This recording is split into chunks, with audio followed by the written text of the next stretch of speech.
RJ. Balaji என்று பிரபலமாக அழைக்கப்படும் பாலாஜி பட்டுராஜ் ஜூன் 20, 1985 அன்று பிறந்தார். முதலில் ஒரு ரேடியோ ஜாக்கி, நடிகர், தொலைக்காட்சி தொகுப்பாளர், நகைச்சுவை நடிகர் மற்றும் திரைப்பட இயக்குனர் ஆவார்.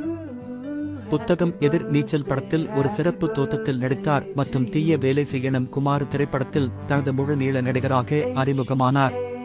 வாயை மூடி பேசவும், இது என்ன மாயம், யக்ஷன் மற்றும் நானும் ரோடிதான் ஆகிய படங்களில் தோன்றினார். நானும் ரோடிதான் படத்தில் நடித்ததற்காக பாலாஜி சிறந்த நகைச்சுவை நடிகருக்கான சாய்மா விருதை வென்றார்.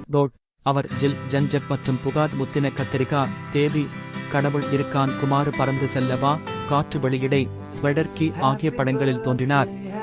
ஆர்.ஜே. பாலாஜி எல்கேஜி படத்தின் மூலம் முழு ஹீரோவானார். இப்படம் தமிழக பாக்ஸ் ஆபீஸில் பிளாக்பஸ்டராக உருவெடுத்துள்ளது. அவர் இயக்குனராக அறிமுகமான படம் திரைப்படமான run baby run, Mookuthi Amman, Hindi blockbuster படாய் CoWIN ரீமேக்கான வீட்டா விசேஷம் என்ற நகைச்சுவை நாடக திரைப்படத்தை இயக்கினார்.